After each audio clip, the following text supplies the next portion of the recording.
The Nintendo Switch 2 is a fantastic console. They have done some amazing things to make this console even more Star Fox. Wait a second, did I just say Star Fox? I'm not supposed to say Star Fox. I'm supposed to be talking about the Switch 2.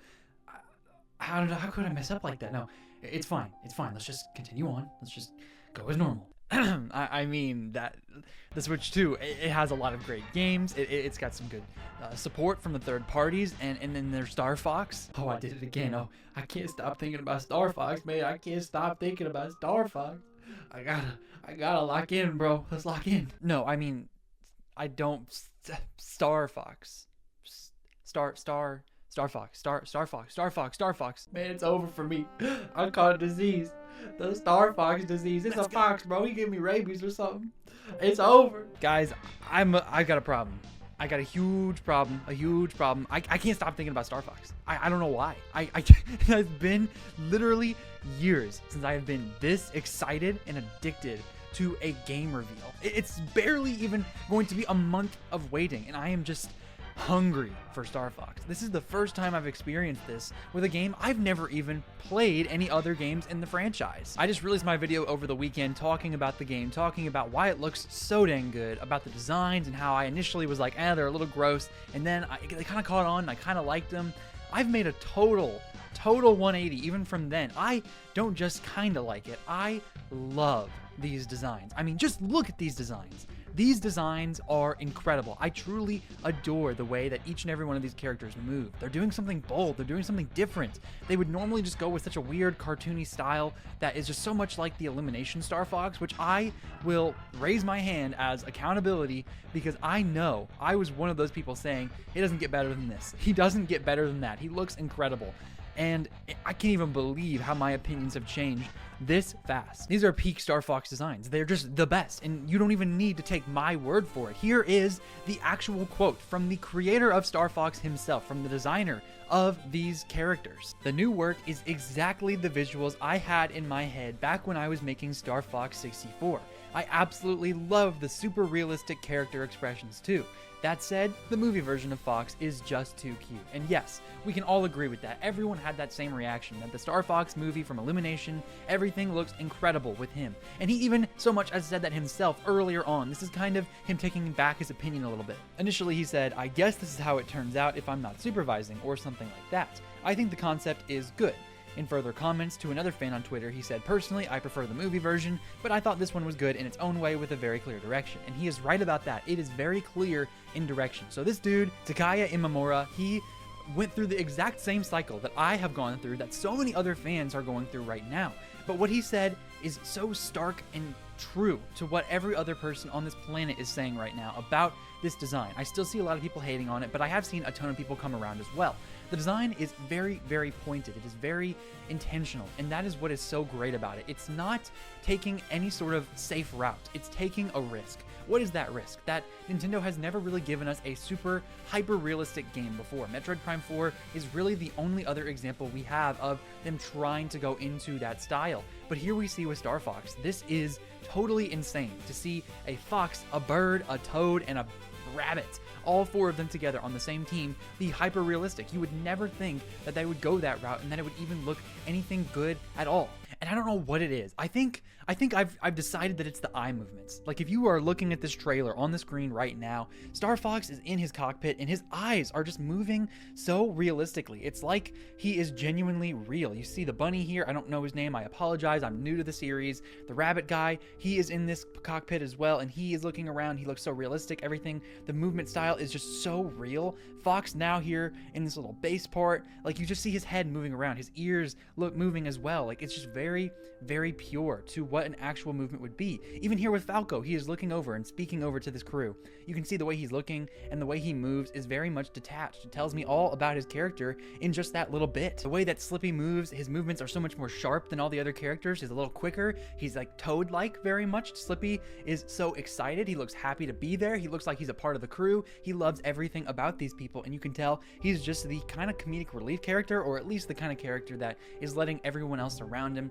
feel a little bit of relief in terms of not being consistently negative or even pessimistic or even realistic at times. Star Fox seems like a very brooding but in control character. He's very much confident in himself, and Falco probably has a little bit of insecurity, if not just being a totally cool sidekick or someone who sees himself as their rival. Then Peppy is his name, I apologize. Peppy seems to be, from at least what we saw of the prologue, someone who was related to James McCloud, someone who is a part of that whole family relation. He was probably working with James and now is working with Star Fox, so that's incredible to see. But even Peppy's design, the way he moves is very slow, it's very intentional, his eyes dart around very slowly. You can see he just has a lot of wisdom. That's what I'm getting.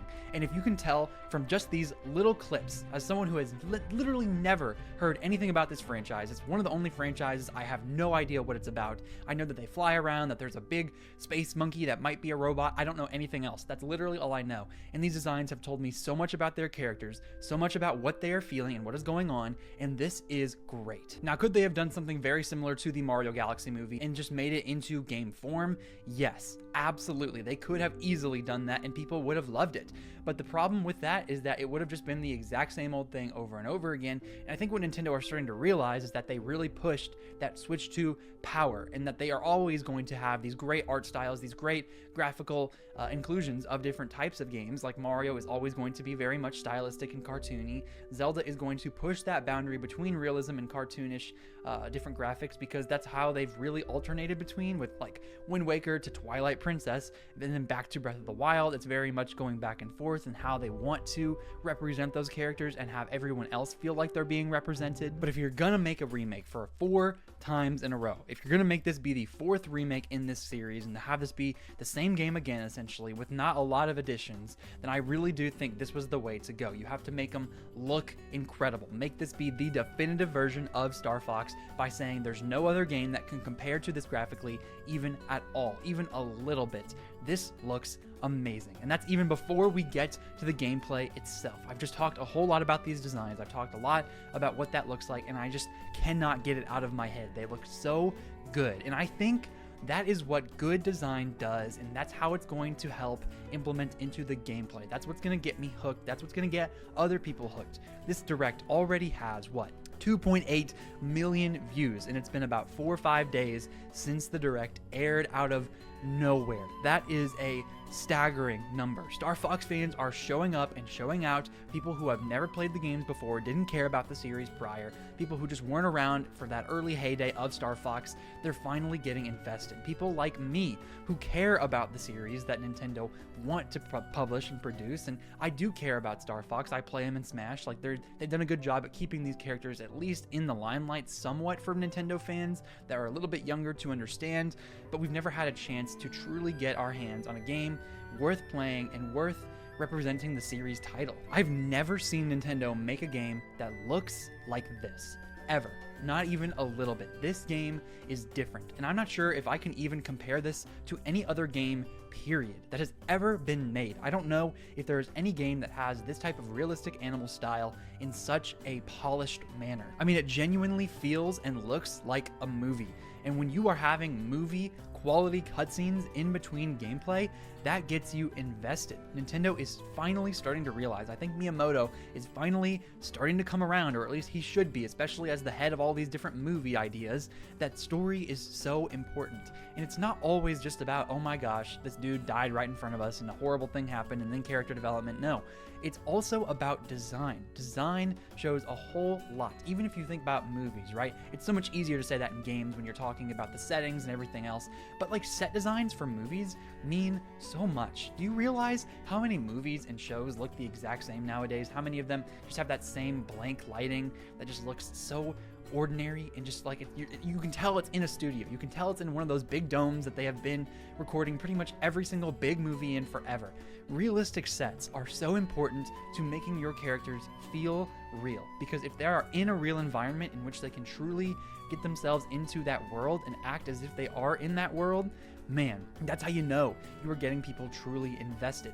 Here with Star Fox, I'm seeing something new, a direction that is so consistently great, something that is so focused. They know exactly what they wanted to do and they didn't apologize for it. Like the Sonic movie was terrible. I know that first design was a horrible, horrible character design, but here, I don't think that they were ever even going to consider it being anything different. They had in their head, no, we want to make these characters look real as heck. We want these to be the definitive versions of these characters, and we want it to be different than anything you've ever seen before. It's so hard to innovate on space, even in these space backgrounds right here. Like, they all look amazing, but it's something we haven't seen before. Rolling plains, you see some lava areas, some snowy areas. Those are all very basic areas, even over the water, which the water looks incredible, but those are just, we've all seen that before. What is different is the R-Wings, the way they look so amazing, and the characters themselves, their dialogue, everything in between. It is going to really give us an incredible experience. And I know I said it in the last video, but this is truly the best looking Nintendo game ever published, ever. And we don't know when they started developing this. We don't know if this was something that they really planned to do alongside of Illumination and that Mario Galaxy movie with Star Fox's inclusion. I would doubt that they initially started making this game alongside of Illumination. I think that they probably were like, you know what? We want to bring Star Fox back. What better way to do that than in the golden age of Nintendo right here, end of Switch, early Switch 2. You're going to get more people interested. It's another reason I think, by the way, we haven't had a lot of big games from big franchises, is because people are more willing to buy typically games that are from different series because they just want to have amazing games to play on their console. So if you have amazing games that you're going to stack up a big library of over time, people will eventually retroactively go back for those new games and then try out some of the stuff they've maybe not seen before. But here, when you're starting a new generation like this, it's very important to have a diverse portfolio. To be honest, you have Mario Kart at launch, makes perfect sense. That's a big game that everyone's going to care about. And then you give us a new Donkey Kong. Donkey Kong is big enough to where that's interesting and people care about him. Then you continue on with your more niche franchises and give us littler stuff from all your other studios to keep that game output going. But if I had to guess, I would really say that Star Fox was in development prior to Illumination, and once they decided that they were going to put him in the movie, that was when they said, yes, we're going to make sure that this is marketed around the movie, not to take away from the movie. They made sure that that movie had its run. It's very close to 1 billion, like I predicted earlier in the year. It's at like 940 right now, but I think Star Fox being marketed right around the time that the movie is kind of tailing off could also help benefit the movie and absolutely will benefit the game. If Star Fox doesn't sell like 3 million copies at least, I'm gonna be surprised as heck, because I think so many people from the movie are going to be interested in this and are going to want to buy. That is what Nintendo is trying to lean into. I was once a really big proponent of them dipping their toes into other types of media, because if the games decide to go kaput and they just really lose their way for a little bit like they did in the Wii U, at least they could be able to lean on other stuff. All that money that they're making from the Mario Bros movie, the Mario Galaxy movie, that they'll probably make with the Zelda movie, all these other forms of avenues to make money is going to help them be able to stave off some of those bad times and just find their way again. This is going to be incredibly, incredibly helpful for them, especially moving forward. But I think another thing that I just really underrated and maybe didn't even talk about all that much was how those two are going to be related. They are literally marketing each other. If I once thought that the Super Mario Brothers movie was going to be a big deal because everyone loves Mario and everyone's going to want to go to the theaters, and then people are going to get more interested in Nintendo and want to try out everything else, then I should have also realized that it works both ways. The movies are not necessarily going to be driven by the games themselves. Some people aren't going to have Switches and are just going to be interested in going to see a cool movie. Maybe there are going to be families that are taking their kids to see the newest blockbuster hit, and it's going to be the Mario Galaxy movie because everyone's talking about it. It's making a ton of money, had some amazing audience reviews, and boom, you go, you see it, it's a lot of action, and then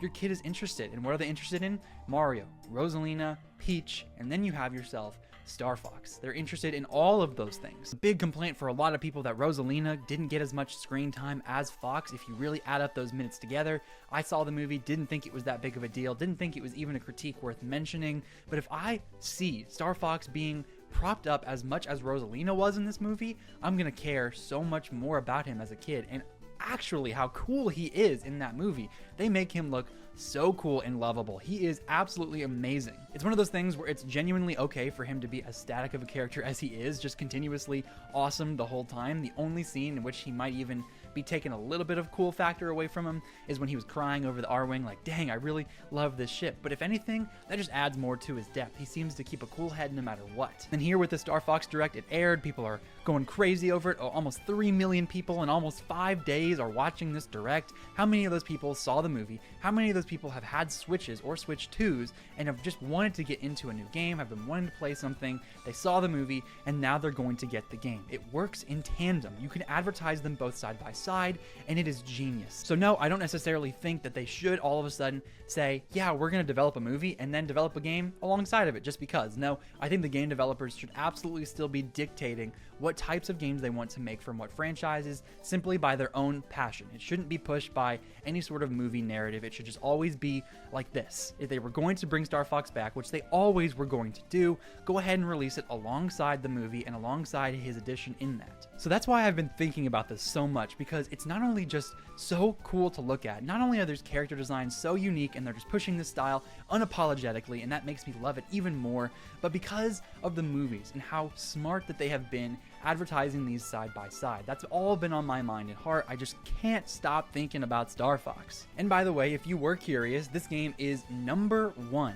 best-selling game on Amazon right now. Now, this doesn't necessarily mean that the game is going to be a success. Metroid Prime 4, after all, was the #1 at the top of that list back when that game was releasing and was being pre-ordered, and now we see that that game didn't even hit 1 million combined. But it is still just exciting to see that at least some people were excited to go, and I would almost guarantee you that this means that this game is going to sell a few million pretty quickly. From what I'm seeing, the highest selling Star Fox game ever is, unsurprisingly, Star Fox 64, sold about 4 million units rounded up. I think if this game even sells half as many in the first couple quarters of the game's release and hits about 2 million, I think that will be considered an absolute success. And if it can pass that over the lifespan of this console, being at $50 digitally and then $50 physically on both Amazon and Walmart, they match those prices, you can go out and get an incredible game back from the dead, looking better than ever, alongside of the Mario movie for only $50.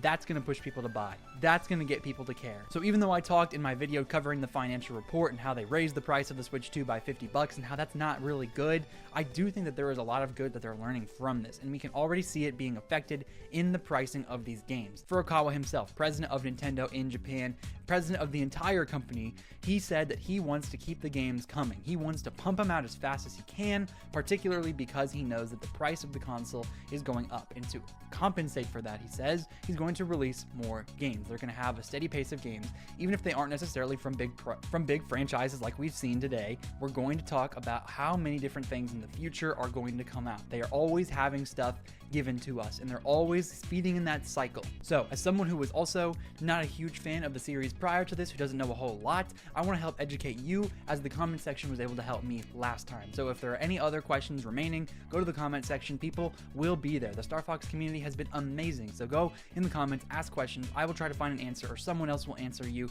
But here, we're going to do a little bit of a Q&A and see what is going on and learn more about the franchise. Sky says, to answer one of your questions, unless there is a major surprise coming our way, no, it will not be any longer from the original game, at least not in the actual gameplay. You can beat Star Fox 64 in about a bit over an hour, and the only thing that will be longer in this version from what we've been told are the cutscenes. But Star Fox isn't a game where you're meant to beat it once and just put it down. In a single playthrough, you'll only get to see about a third of the levels. There are branching pathways in most levels that will decide which level you're sent to next, and to see every level, you'll need to play through the game at least 3 times. There are also a slight change to some levels depending on how you got there, whether you achieved certain other side objectives in previous levels, etc., generally just in the form of a side character showing up to give you a hand. That is so helpful. Thank you so much, Sky, because this is a really important information detail. If you go and you Google how long is Star Fox, it said 1 to 2 hours, and I was like, what? that doesn't seem right. And this is right. If you beat the game, you'll just plow it through, and it's kind of like some other roguelike games, I'm guessing from what they're saying here. And those branching paths are going to be something where you continuously play the game over and over again to get those different levels unlocked, and then all those side characters are going to come in and help you out. That's really cool. That's a really cool gameplay loop to be able to say you're just going to play it over and over and over again. Those are really cool games in my opinion. It reminds me a little bit of Splatoon 3 Side Order, where you just continuously played over and over again trying to get different chips each time, and you would go to a different floor, and pretty much every playthrough would be different. This seems like it's going to be somewhat similar to that. This is the type of game I think most people are going to want to 100%, and that's so fun. Devil Hunter says, you could complete all the levels in Star Fox 64 in 3 hours. Each playthrough of the game takes about an hour, and it takes 3 playthroughs to visit every stage. Depending on how long the cutscenes are, I'd say 5 to 6 hours is a fair estimate for how long it will take to see everything, since they also probably have different cutscenes for when you accomplish or fail an objective. So yeah, it won't be that long of a game. If the gameplay is as good as the original though, and honestly it looks even better, I imagine people will still keep playing it even after they've seen everything, just because it's that much fun and so easy to pick up and play at any time. The shorter length comes with the benefit of making the game one of the easiest games to revisit, and it's perfect for when you need a break. But know that you don't have a lot of time to spare. What an incredibly helpful comment. Thank you so much, Devil Hunter. This is exactly what I was looking for when I was talking about that in the previous video about Nintendo having that feel in their games, having a feel in which it's like, dude, this just feels amazing to play. There's hardly any other company that can match as consistently as Nintendo does the feel of their characters, how it feels to play as Link, running around in Breath of the Wild, Tears of the Kingdom, all these other games, how it feels in Mario Kart to just drive and drift up a wall. It's so great. Mario jumping around in 3D and 2D, Donkey Kong in Tropical Freeze, and in Bonanza. It feels so good to engage with the main mechanics of Nintendo games. Here we see Devil Hunter is saying that that is very much the case for Star Fox, and that even back in the 64, which 4 million people bought, so it had to have been a phenomenon then, it was such a cool game just to play through and to have that R-Wing be your main form of travel and just beating up everything by shooting everything. It's just going to be so fun. From what I've seen from the trailer, there are different types of ways to do that as well. There's going to be a lot of flying, as we've seen, but there's also like a submarine thing. There's something where you're like kind of following along the ground. It's almost like a train track. It looks great. There's a lot of diverse gameplay here, even in such a short time. This also does help explain to me why the game is $50 digitally, and it makes me question if Splatoon Raiders is going to be somewhat of a shorter experience as well. I am totally fine with Nintendo pumping out these shorter, more refined, polished experiences for lower prices. That is an easy way to keep people engaged. Payne Chia said, I saw people trash the game because of the new voice lines, and sure, I much prefer the old dialogue as well, but it seems like an overreaction to hate the game for that. I'm also more excited for the gameplay, new difficulty options, mini challenges, and online multiplayer. Also, bonus story context in between missions? Sign me up. This game is huge, dub, especially the digital price makes it an easy buy for me. I didn't realize how much I needed Star Fox back into my life until now, dude. Same here. I had no idea how much I wanted this game until I saw it and let it simmer. It's been in my head. Yeah, I think there's going to be a lot of different dialogue that is going to be different, and I'm not going to know a lot of the differences, but I really do think from what the vision looks like, how everything is put together, that it's going to be for the better, and for the better for the masses. I'm all for faithful remakes that are line for line and everybody getting exactly what they want that are fans of that game, but I really do appreciate the way that the initial designers and new designers put a little bit of a twist on the older games. They're not changing the core itself, but they just add a little bit more into what they think that character would actually say or do. It's so great. And of course, this person also points out, just like the prologue, the mini challenges, the online mode, and the difficulty options, that's going to add even more gameplay to the mix. If you're playing through, I'm sure they're going to have some sort of achievement or award for playing through every single mode, through every single difficulty option. And then, of course, beating all those challenges, and then it'll be fun to play online with people. You could have another friend buy a Star Fox game with you, and then boom, you're going together or something. That's just really cool. Haru says, looking at the designs more closely, especially the eyes, makes me think the art direction for the character redesigns is actually intentionally puppets, like the original Gamebox art and Japanese commercials for the SNES. Yes, I totally agree. That is what it looks like. It looks so much more like it was initially, and of course, our guy earlier who developed these games to begin with, Takaya, he was the one who said that it looked great after he came around just like everybody else. Looks like the initial design is exactly what he was thinking. User says, please turn your phone off in the cinema. Watch my last video for context on that, but yeah, you're right. I should not have just watched that direct in the movies. So I think that helped kind of clear up a little bit of confusion if anyone else had any. That helps get under our skin and head and brain, just kind of sink in a little bit more on what we're going to be expecting here, especially for us new Star Fox fans. So I'm excited. It looks amazing, and I hope you are too. Leave a comment if you're confused about something, or if you just are excited. Leave a comment about anything you want. I'll probably look at it and respond. Make sure you like, subscribe, and also click that notification bell, and consider joining my membership program, just a couple bucks a month, to get a couple cool perks for yourself and be able to support me financially. If you enjoyed today's video, make sure you click on the left side of your screen to see my Star Fox video initially covering all of this and talking about what it means for Nintendo Directs as well, and click on the right side of your screen to see my video talking about the financial updates and everything that went on with the Switch 2, why there's such a big philosophy change. Thanks for making it to the end. This has been Ray's Nintendo Talk. I have been Ray, and I'll see y'all in the next video.